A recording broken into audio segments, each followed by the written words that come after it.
हरे कृष्ण। तो आप सब भक्तों का बहुत बहुत स्वागत है आज की इस शुद्ध पावन अवसर पर कामदा एकादशी के दिन और परम पूज्य जयप्रकाश स्वामी महाराज की व्यास पूजा के शुभ अवसर पर। तो आज हम जो श्लोक लेंगे वो चैतन्य चरितामृत मध्य लीला अध्याय 19 श्लोक संख्या है 151। पीछे पीछे दोहरा सकते हैं। जय जय श्री चैतन्य जय नित्यानंद। जय जय श्री चैतन्य जय नित्यानंद। जय जय श्री चैतन्य जय नित्यानंद। जय जय श्री चैतन्य जय नित्यानंद। जय अद्वैत चंद्र जय गौर भक्त वृंदा। जय अद्वैत चंद्र जय गौर भक्त वृंदा। जय अद्वैत चंद्र जय गौर भक्त वृंदा।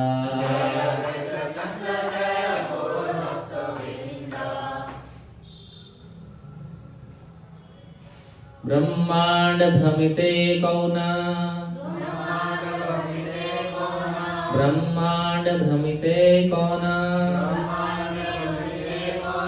भाग्यवान जी भाग्यवान जी गुरु कृष्ण प्रसाद पाए गुरु कृष्ण प्रसाद पाए भक्ति लता भी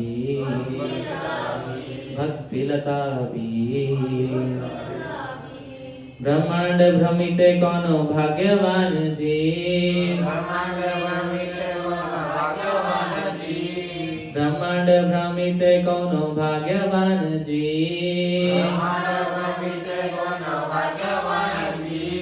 गुरु कृष्ण प्रसाद पाए भक्ति लता भी गुरु कृष्ण प्रसाद पाए भक्ति लता भी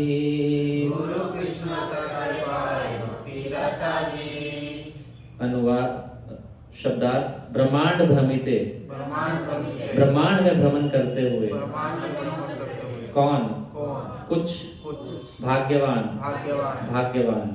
जीव गुरु की कृष्ण की प्रसादे कृपा से पाता है भक्ति लता का बीज अनुवाद तथा तात्पर्य ऐसी भक्तिदान स्वामी श्रील प्रभुपाद के द्वारा श्रील प्रभुपाद की सारे जीव अपने अपने कर्मों के अनुसार समूचे ब्रह्मांड में घूम रहे हैं। इनमें से कुछ उच्च ग्रह मंडलों को जाते हैं और कुछ निम्न ग्रह मंडलों को। ऐसे करोड़ों भटक रहे जीवों में से कोई एक अत्यंत भाग्यशाली होता है जिसे कृष्ण की कृपा से अधिकृत गुरु का सानिध्य प्राप्त करने का अवसर मिलता है। कृष्ण तथा गुरु दोनों की कृपा से ऐसा व्यक्ति भक्ति रूपी लता के बीज को प्राप्त करता है। किस किस भक्त को ये श्लोक कंठस्थ है? सबको करना चाहिए। देखिए, मेरे को आपका नहीं पता, लेकिन इस्कॉन में आने से पहले गुरु का कोई कॉन्सेप्ट होता मुझे नहीं पता था। मुझे लगता था मैं और भगवान, मंदिर जाना, शिव जी का आरती करना, हनुमान जी का आरती करना या कृष्ण का आरती करना, लेकिन मैं और भगवान, बीच में कोई नहीं होना चाहिए, ऐसे था। लेकिन इस्कॉन में आकर हमें गुरु के बारे में पता चला कि बिना गुरु के तो हम कृष्ण की प्राप्ति कर ही नहीं सकते। अगर भगवान कृष्ण पतंग हैं तो अगर पतंग को उड़ाना है तो उसके बीच में जो डोर है जीवात्मा और पतंग के बीच में वो क्या है? गुरु। गुरु शब्द के दो अर्थ हैं। एक अर्थ होता है गुरु का गु प्लस रू, जो हमें गु मतलब अंधकार से, रू मतलब प्रकाश की तरफ लेके जाता है। और दूसरा अर्थ क्या है गुरु का?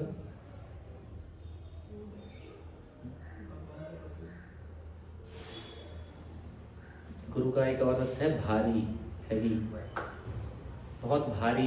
गुरु का जो शब्द है, गुरु का जो वचन है वो बहुत भारी होता है।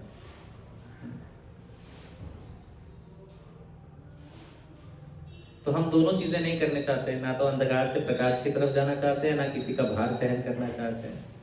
तो भारी हो जाएगा ना भक्ति, वैसे ही इतना भारी है। गुरु स्वीकार कर लेंगे, दीक्षा हो जाएगा तो और भारी हो जाएंगे। तभी जब अभी अगले महीने में गुरांग प्रिय स्वामी महाराज आ रहे हैं तो काफी भक्तों को बोला गया, लेकिन सब नहीं अभी नहीं, थोड़ा समय चाहिए, अभी नहीं, थोड़ा समय चाहिए। क्यों? क्योंकि भारवाही भक्त बन जाएंगे हम। भार कौन वहन करेगा गुरु के वचनों का? तो बहुत ही जन्मों के बाद, कोटि जन्मों के बाद, हाँ, ब्रह्मांड भ्रमिते कौनो भाग्यवान जी, पूरे ब्रह्मांड में भ्रमण करके, ब्रह्मांड में क्या है?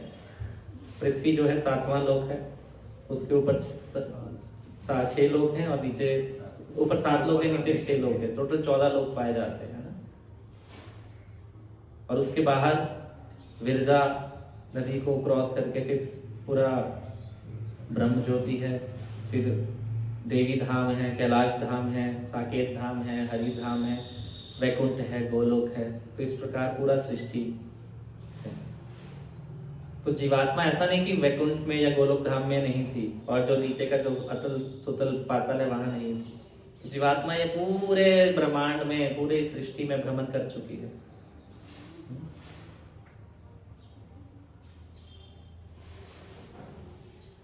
लेकिन भक्ति रूपी बीज जीवात्मा के हृदय में कब आता है? जब वो गुरु की कृपा प्राप्त करता है।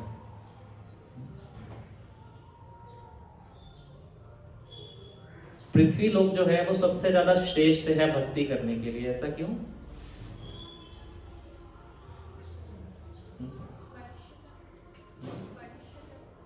मनुष्य जन तो है, लेकिन मनुष्य और भी जगह पाए जाते हैं, केवल पृथ्वी में नहीं पाए जाते। चैतन्य महाप्रभु ओके, चैतन्य महाप्रभु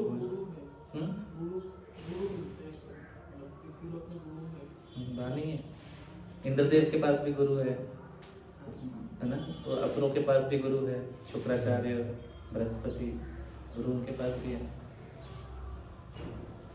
पृथ्वी लोक जो है वो सबसे उत्तम माना जाता है भक्ति करने के लिए। क्यों? और पृथ्वी लोक में मनुष्य जीवन जो है वो सबसे सर्वोत्तम माना जाता है भक्ति करने के लिए ना। हम किसी कीड़े के शरीर में तो भक्ति कर नहीं सकते, मनुष्य जीवन में ही कर सकते। और पृथ्वी लोक में ही सबसे उत्तम है भक्ति करने के लिए। क्यों? क्योंकि पृथ्वी के जो ऊपर के लोग हैं उनमें, पृथ्वी का ऊपर कौन से लोग आते हैं इमीडिएटली? स्वर्ग लोग। हाँ, तो वहां पर भक्ति करना बहुत मुश्किल है। जितने भी ऊपर के लोग हैं वहां पर बहुत भोग विलास है, और जो नीचे के लोग हैं वहां बहुत कष्ट है ना। जो नीचे के लोग हैं वहां पर भोग विलास नहीं, वहां बहुत कष्ट है, पीड़ा है। लेकिन पृथ्वी लोक में क्या है? ये बैलेंस्ड है। थोड़ा कभी खुशी, ज्यादा गम, तो थोड़ा भोग विलास भी है और थोड़ा पीड़ा भी है। तो बिल्कुल ऑप्टिमम कहते हैं ना, जैसे हम नहाने से पहले गर्म पानी में हाथ डाल के देखते हैं ना, उसको कहते हैं ऑप्टिमम टेम्परेचर, कि नहाने ज्यादा जलाने वाला तो नहीं है, ज्यादा ठंडा तो नहीं है, बिल्कुल बढ़िया नहाने के लिए। तो उसी प्रकार मनुष्य जीवन क्या है? भक्ति करने के लिए बिल्कुल बढ़िया है। लेकिन और गुरु और मनुष्य जीवन क्या है? मैं हमेशा एक श्लोक बोलता हूँ ना, निदेहमाद्यम सुलभम सुदुर्लभम प्लवम सुकल्पम गुरु कर्णधारम। और ये मनुष्य जीवन क्या है? एक प्लवम की तरह है। प्लवम मतलब नाव। भव सागर को पार करने के लिए नाव बनाया है भगवान ने। और कैसा नाव है ये? सुकल्पम। सुकल्पम मतलब जिसकी कल्पना बहुत सुंदर तरीके से की गई है, बिल्कुल परफेक्ट तरीके से भगवान ने बनाया है कि ये भक्ति करने के लिए बिल्कुल परफेक्ट शरीर है। और पृथ्वी लोक में तो और परफेक्ट। लेकिन अगर हम इस नाव को ऐसे ही समुद्र में छोड़ दें तो क्या होगा? समुद्र की लहरें आएंगी, है ना।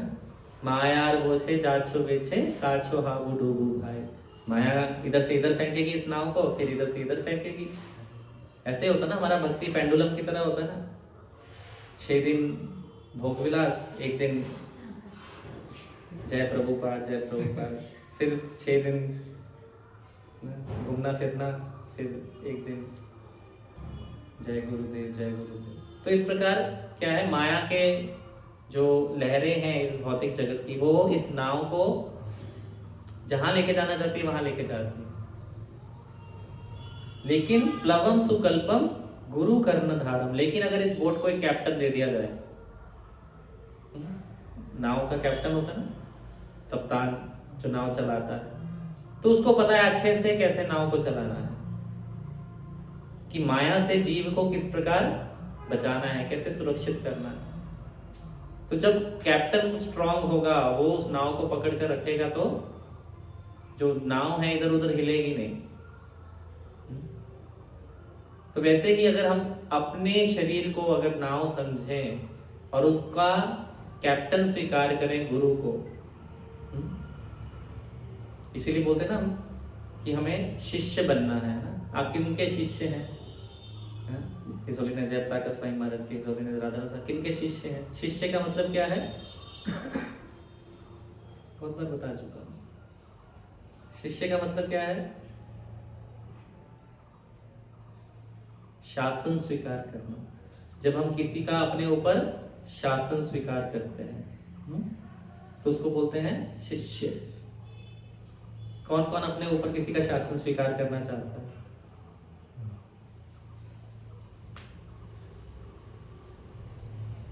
वास्तविकता में जीवात्मा किसी का शासन अपने ऊपर स्वीकार नहीं करना चाहता।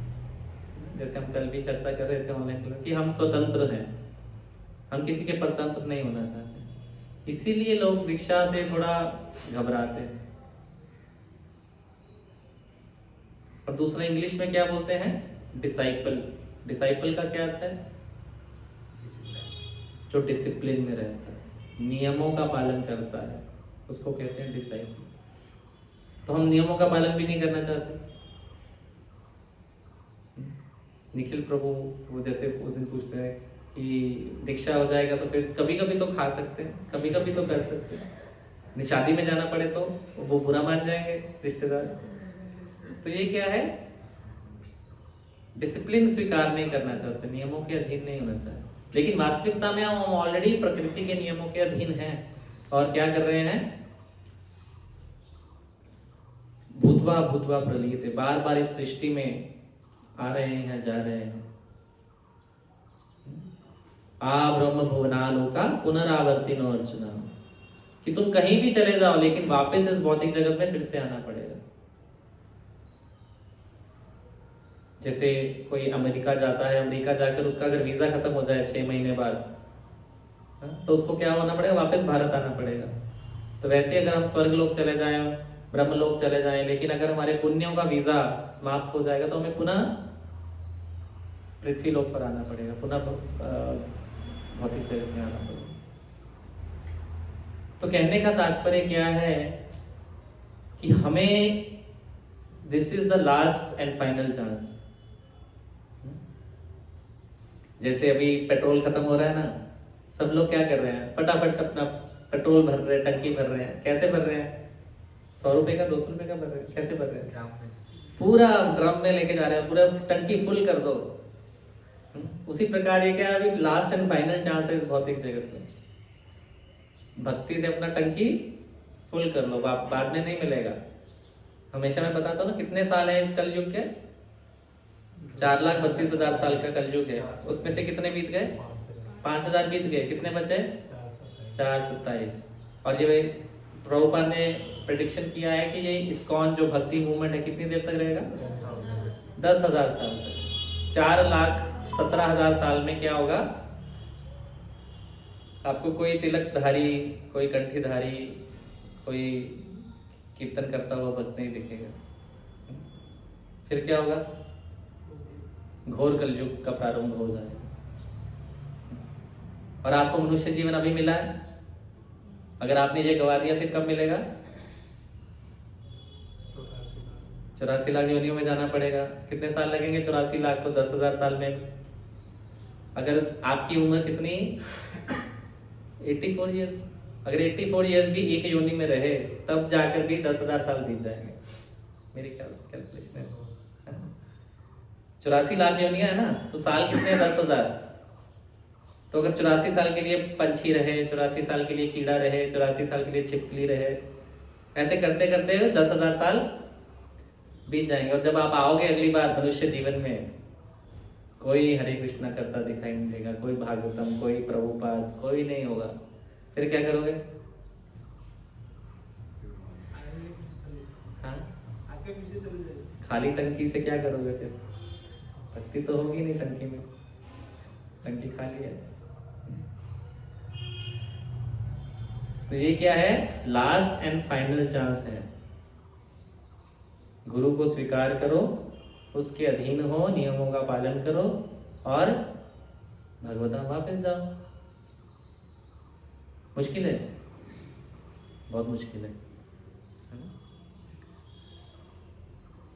ऐसे करोड़ों भटक रहे जीवों में से कोई एक अत्यंत भाग्यशाली होता है। कलयुग में भाग्य कैसा है लोगों का? बहुत भाग्यशाली लोग हैं। अभी लॉटरी लगाओ, 10 लाख का लॉटरी निकलेगा? बहुत अभागा लोग हैं। मंद सुमंद मत्यो मंद भाग्यो उपाद्रिता। सब कुछ मंद है, बुद्धि भी है ना, आलसी भी है, और भाग्य भी कैसा है, मंद। लकी नहीं है हम, अनलकी है। लेकिन यहां क्या बोल रहे हैं, कोई एक भाग्यवान जीव है। भगवान भी भगवत गीता में कहते हैं ना, बहु नाम जन्म नाम अंते ज्ञानवान प्रपद्यते वासुदेव सर्वविधि समात्मा स दुर्लभ। बहुत कोई दुर्लभ व्यक्ति है, इतने जन्मों के बाद उसको क्या मिलता है, भक्ति रूपी बीज प्राप्त होता है। तो गुरु क्या करते हैं, बीज कहाँ देते हैं,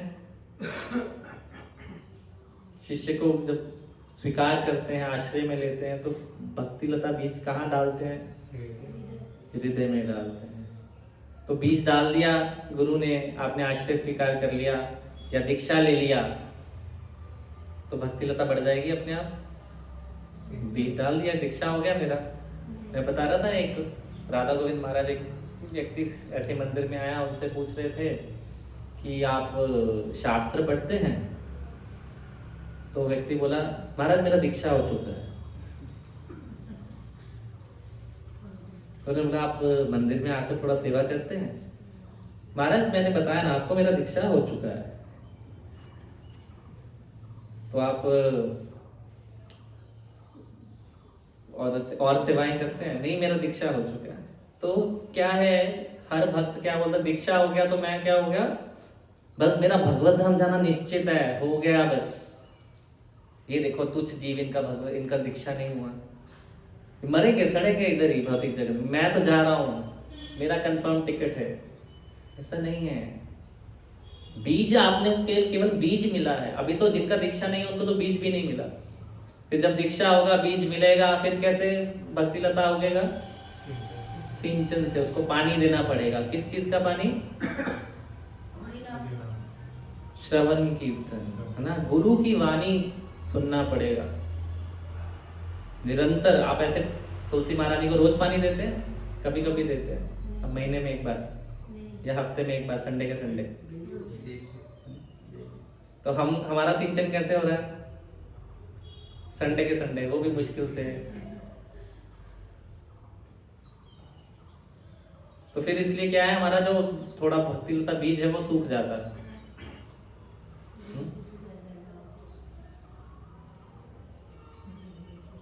एक राजा था, उसने इनाम रखा कि जो भी मैं सबको बीज दूंगा, है ना, तो वो अपने साथ लेकर जाएंगे। 1 महीने बाद जिसका पौधा सबसे बड़ा होगा उसको मैं आधा राज्य घोषित कर दूंगा। तो सब आपके और मेरे जैसे लालची लोग थे, तो सब आए, हाँ हम सबसे बड़ा पौधा हुआ कर दिखाएंगे। सब बीज ले गए राजा से। 1 महीना बीत गया, 1 महीने बाद कोई इतना पौधा, कोई इतना पौधा, कोई इतना बड़ा पौधा लेकर आया। मेरा पौधा सबसे बड़ा, मेरे को मिलेगा राज्य, मेरा पौधा सबसे बड़ा। लेकिन एक व्यक्ति आया कोई, तो वो बिल्कुल खाली गमला लेकर आया, उसमें बिल्कुल पौधा नहीं था। सब हंस रहे थे उस पर, देखो देखो कोई पौधा ही नहीं होगा इसका, तो ये क्यों आया, क्यों है कंपटीशन में। तो राजा ने किसको दिया फिर आधा राज्य, जिसका पौधा था ही नहीं बिल्कुल। क्यों ऐसा किया राजा ने, क्योंकि बीज ही खराब था। क्योंकि राजा ने जो बीज दिया था, अगर बीज को आप उबाल दो ना पानी में तो अंकुरित नहीं होता वो। तो राजा ने सबको बीज कैसे दिए थे, उबाल के दिए थे। तो इसका मतलब बाकी सब क्या थे, झूठ बोल रहे थे, अपना अपना पौधा लेकर आए थे, अपने अपने नए बीज से कोई पौधा उगा कर लेकर आए थे। तो इसलिए उसको आधा राज्य राजा ने दिया। तो उसी प्रकार अगर हमें गुरु बीज देता है, उस बीज का रक्षा करना, उसको क्या करना पड़ेगा, सिंचन करना पड़ेगा। और क्या करना पड़ेगा, वो बचाना पड़ेगा। बचाना पड़ेगा। किससे, पेस्टिसाइड्स, पक्षियों से, कीड़ों से बचाना पड़ेगा, पशुओं से, कि गायें आकर के, थोड़ा सा भी पौधा है गायें आकर ना खा जाए, बकरी ना खा जाए। एक बाड़ लगाना पड़ेगा, है ना, बाड़ समझते हैं ना, फेंस, और क्या करना पड़ेगा? पानी दे दिया, बाढ़ लगा दिया, और क्या करेंगे? जोर से सुनाई नहीं दिया। और क्या करेंगे? खाद देना पड़ेगा। खाद देना पड़ेगा, और धूप में रखना पड़ेगा। धूप में रखना पड़ेगा, और उसके साथ कुछ अवांछित पौधे भी उगते हैं, है ना, जिसको हिंदी में क्या कहते हैं? खरपतवार, इंग्लिश में कहते हैं वीड्स। तो अगर आप पानी डाल रहे हैं, सिंचन कर रहे हैं, लेकिन सारा पानी अगर वो खरपतवार ले जाते हैं, हाँ, जो अवांछित पौधे हैं, तो भी भक्ति आपका जो बीज है वो अंकुरित नहीं होगा, पौधा आगे नहीं बढ़ेगा। तो यहाँ पर श्रवण और कीर्तन क्या है? उस बीज का सिंचन है। जो बाढ़ है वो क्या है? हमारे भक्ति लता बीज के लिए बाढ़ क्या है? भक्तों का संग, साधु संग। और खरपतवार क्या है?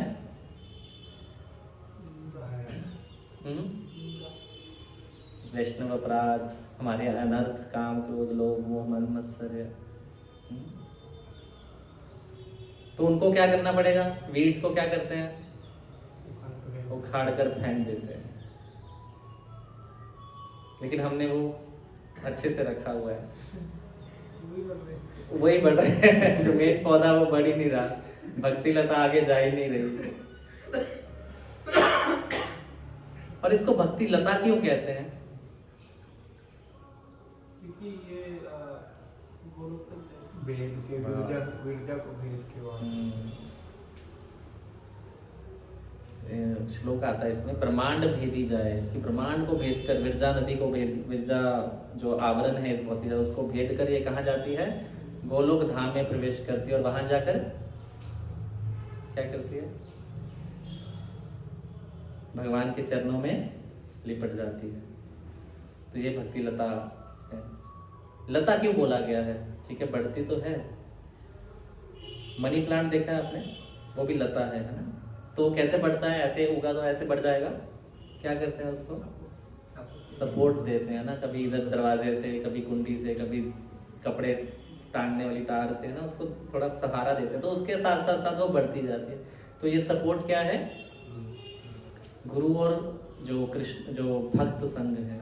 तो हमें हमेशा हर समय इस भक्तिलता को बढ़ाने के लिए गुरु का सपोर्ट चाहिए, गुरु का निर्देशन चाहिए। हम क्या करते? दीक्षा हो गया बस, गुरु, मैं शब्द यूज नहीं करना चाहता, गुरु को कोई पूछ नहीं रहा है ना। हम क्या, गुरु फिर किस लिए रह जाता? दर्शन करने के लिए बस। भीड़ लगी हुई है, गुरु का दर्शन करेंगे, या यूट्यूब पे देखेंगे, ये रील देखेंगे, वो रील देखेंगे, लेकिन गुरु की वाणी कोई नहीं सुनना चाहता।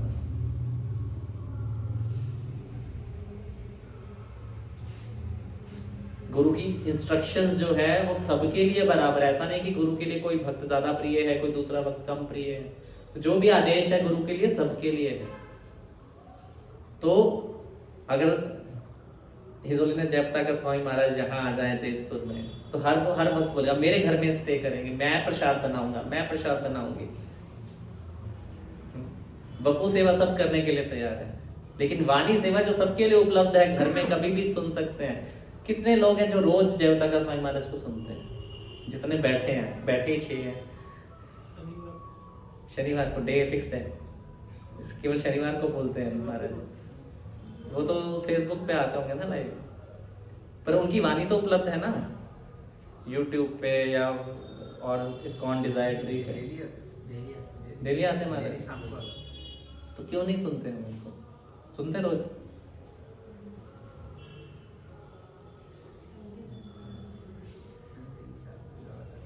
हमेशा 24/7 सिंचन चाहिए हमें, नहीं तो भक्ति लता बीज जो हमें दिया है वो सूख जाएगा। कृष्ण तथा गुरु दोनों की कृपा से ऐसा व्यक्ति भक्ति रूपी लता के बीज को प्राप्त करता है। तो कृष्ण की कृपा से गुरु मिलते हैं, और गुरु की कृपा से कृष्ण मिलते हैं।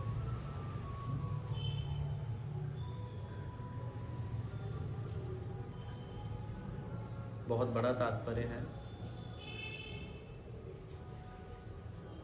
मैं सिर्फ ये बोलना चाहूंगा, एक श्लोक यहाँ प्रभुपाद मेंशन कर रहे हैं, नित्य सिद्ध कृष्ण प्रेम नित्य सिद्ध कृष्ण प्रेम साध्य कबु नाय श्रवणादि शुद्ध चित्त सेवनादि शुद्ध चित्त कराए उदय। कराए उदय।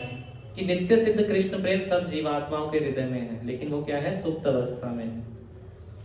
तो अगर केवल हम श्रवण करें, श्रवण के माध्यम से हम क्या कर सकते हैं, चित्त को शुद्ध कर सकते हैं और उस सुप्त रूपी कृष्ण भावनामृत को जागृत कर सकते हैं।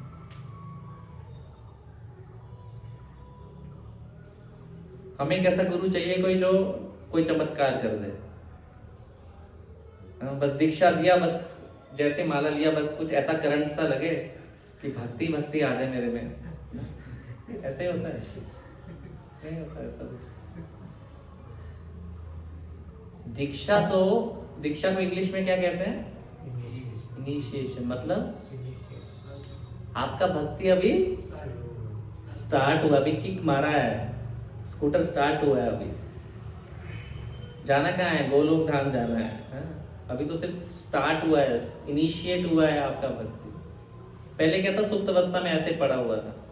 उस दिन हम कर रहे थे ना अग्नि के बीच में धुआं, तो हम क्या फूंक मारते हैं तो अग्नि जल जाती है। तो अभी क्या है, सिर्फ अभी फूंक मारा है, अभी सिर्फ अग्नि थोड़ा सा जला है, उसके ऊपर जो खिचड़ी रखा वो पका नहीं है अभी। लेकिन हम क्या समझते हैं, दीक्षा हो गया बस मेरा काम खत्म, मैंने वो अचीव कर लिया जो मैं करना चाहता था अपने जीवन में, ये मेरे जीवन का गोल है दीक्षा लेना। लेकिन वास्तविकता में वहां से आपका गोल प्रारंभ होता है। और अगर दीक्षा लेकर आप नियमों का पालन ना करें, गुरु के आदेशों का पालन ना करें, तो क्या होगा, अपराध होगा गुरु के प्रति। फिर क्या होगा, पतन होगा भक्ति से। तो गुरु ने तो आपको स्वीकार किया है ना। गुरु भी तो जब दीक्षा देते हैं तो गुरु क्या करता है, जितने भी आपके पाप हैं अभी तक के, उन सबको स्वयं ले लेता है। लेकिन दीक्षा करने के बाद जो पाप करोगे वो गुरु नहीं लेता। अभी तक जो पाप किए हैं वहीं तक सीमित है, लेकिन दीक्षा करने के बाद जो पाप करोगे वो कहां जाएंगे, फिर उसका कई गुना फल फिर आपको प्राप्त होगा, और उसका कुछ फल गुरु को भी मिलता है। तभी हम हिज होलीनेस जयप्रता का स्वामी महाराज का जीवन देखते हैं, कितना कष्ट से भरा हुआ है। ये पूछ रहा था मुझे कि अगर दीक्षा लेने के बाद कोई पाप करता है, तो अगर वो पतन होता है और वो नरक में जाता है, तो उसको उद्धार करने के गुरु क्यों फिर से आएंगे? देखिए, गुरु तो करुणा सिंधु हैं, बहुत कृपालु हैं, वो तो कहीं भी जाने को तैयार है अपने शिष्य को बचाने के लिए। लेकिन शिष्य अगर पाप पे पाप करता जा रहा है, तो ऐसा बताया जाता है कि जो दीक्षा के समय शिष्य और गुरु का जो कड़ी बनता है, श्रृंखला बनता है, वो टूट जाता है। गुरु नहीं चाहता त्यागना, लेकिन भगवान बीच में इंटरवेन करते हैं कि ये तुम्हारे कृपा के लायक नहीं है ये व्यक्ति, तो भगवान उस कड़ी को तोड़ देते हैं। हमें लगता है कि हमारा दीक्षा हुआ है, लेकिन तो श्रृंखला टूट जाता है।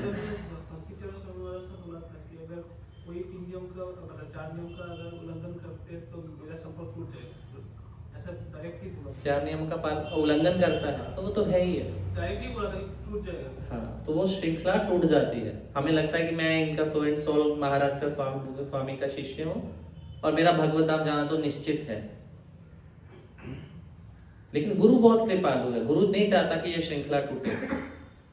तो गुरु देखिए, जब महाराज दीक्षा देते हैं तो हजारों की संख्या में लोग होते हैं। क्या आप 2000 लोगों को जानते हैं? वो पर्सनली नहीं जानते। उनको जो बोलता है, रेकमेंड करता है, वो दीक्षा दे देते हैं।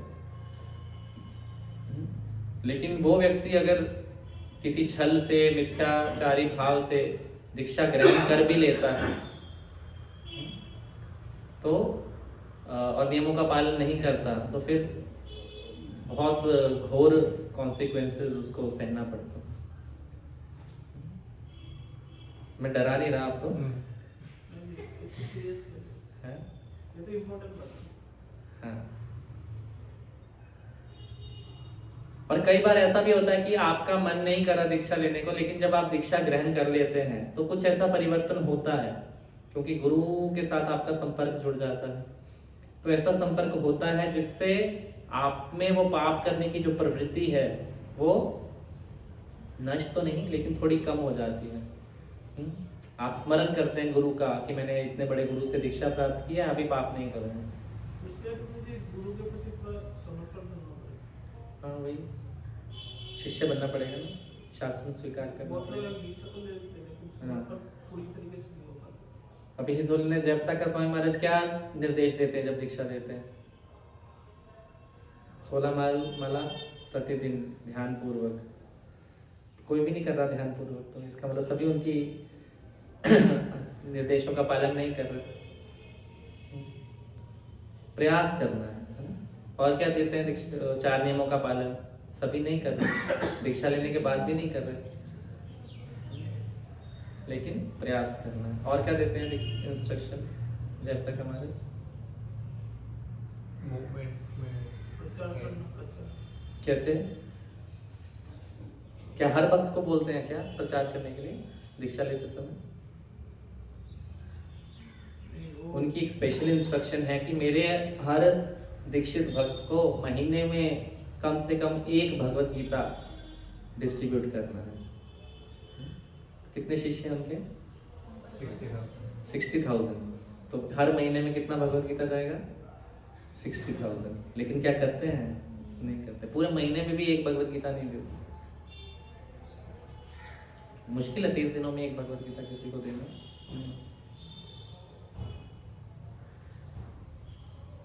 तो हमें गंभीर रूप से इस दीक्षा प्रणाली को समझना होगा। समय नहीं है, पेट्रोल का टंकी खाली है, भक्ति का टंकी खाली है, इसको जल्दी से जल्दी हमें भर लेना है। लेकिन भौतिक चीजों के समय तो बहुत संचय कर लेते हैं ना। गैस खत्म होगा तो सब सिलेंडर पे सिलेंडर ले आएंगे, नोटबंदी हुआ तो सब बैंक से नोट ले आएंगे, आगे काम आएगा, आगे काम आएगा, आगे काम, पेट्रोल भर लेंगे, आगे काम है। मैं भी ऐसे ही करता हूँ। मैं आपका तो कोई दोष नहीं लगा रहा, मैं भी ऐसे ही करता हूँ। लेकिन भक्ति के समय हम बोलते हैं अभी बहुत समय है, रुको रुको, कोई जल्दी नहीं। अभी कितना उम्र मेरा, 40 साल का ही तो हुआ, 40 बाकी है अभी।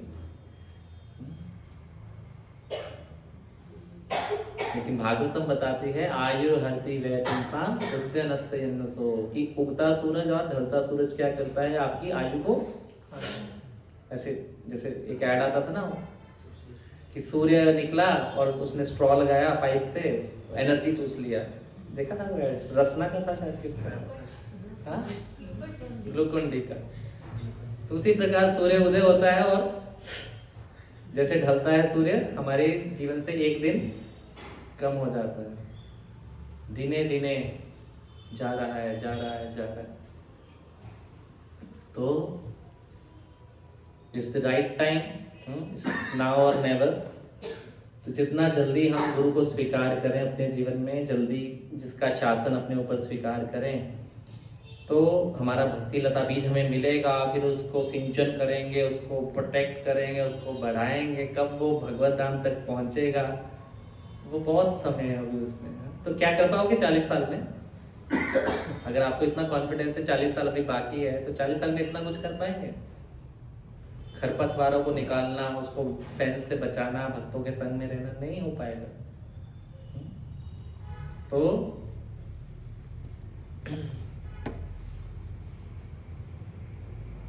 जल्दी से जल्दी, है ना, इमरजेंसी है। संसार दावानल लीडलोका त्राणाय कारुण्य घना घना।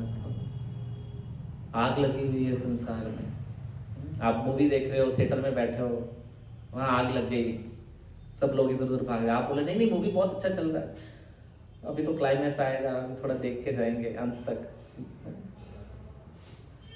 तो वैसे ही भौतिक जगत में भी अभी दावानल है। तो केवल जब जंगलों में आग लगती है, ऑस्ट्रेलिया के जंगलों में, तो क्या करते हैं, कैसे बुझाते हैं? हेलीकॉप्टर से क्या करते हैं?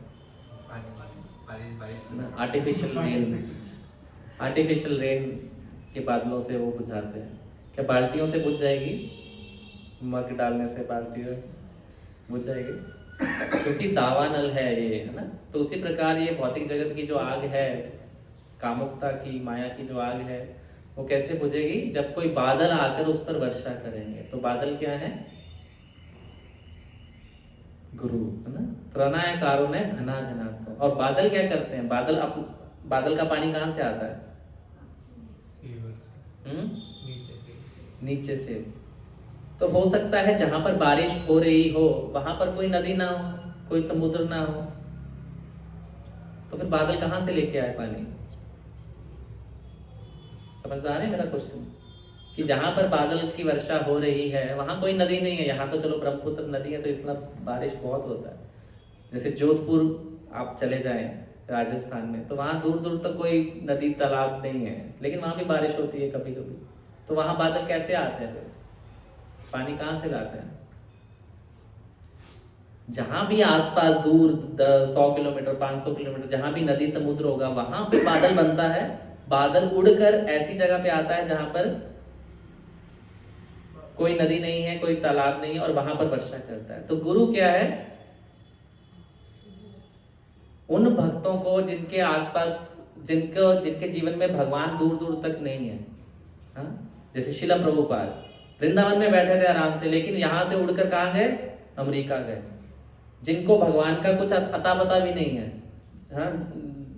डॉग सिविलाइजेशन, गॉड सिविलाइजेशन नहीं, डॉग जैसा जीवन वो व्यतीत कर रहे थे। लेकिन यहाँ से भारत से वृंदावन से उड़कर गए, अपनी कृपा भागवतम अपने गुरु का मैसेज लेकर वहां जाकर वर्षा करी, और वहां का हिप्पीज को हैप्पी बना दिया। तो जो गुरु है इस प्रकार है, इसीलिए बोलते हैं त्राणाय कारुण्य घना घना। कि बादल इतने कृपालु है कि कहीं से भी दूर से उड़कर आ जाएंगे और आप पर वर्षा कर देंगे। तो भगवत गीता में भगवान बोलते हैं सब कुछ मुझसे उद्गम होता है। बलम बलवताम अस्मि, है ना, रसोहम अप्सु कौन्तेय प्रभास्मि शशि सूर्यो, सब कुछ मुझसे ही उद्भूत होता है। लेकिन भगवान और भक्त के बीच में हम 3 चीजें होती है ना, मैं बताता हूँ। 3 भ हैं, भगवान, भक्त, भक्ति। क्या है? भगवान, भक्त, भक्ति। अब भगवान जो है, भगवान के पास भक्ति नहीं है। हम भगवान से बोलते हैं ना भक्ति दो, है ना। भगवान के पास भक्ति नहीं है। भगवान क्या बोलते हैं? भक्ति चाहिए तो कहाँ जाओ? मेरे भक्त के पास जाओ, वहां से भक्ति मिलेगी। जिसके पास वो चीज है ही नहीं वो कैसे दे सकते हैं? लेकिन भगवान के जो प्रतिनिधि हैं गुरु के रूप में, उनके पास भक्ति है। अब समुद्र कहीं दूर है, वहां से हम ऐसी जगह तो पानी नहीं लेके आ सकते ना। तो उनको क्या करना पड़ेगा? बादलों को देना पड़ेगा अपना पानी, फिर बादल उड़कर यहाँ आएंगे, फिर हमें पानी देंगे। तो भगवान कहते हैं भक्ति मेरे पास नहीं है, जो भक्त है उनके पास है, बादलों के पास है। वो आप पर कृपा करेंगे, आप पर वो भक्ति देंगे।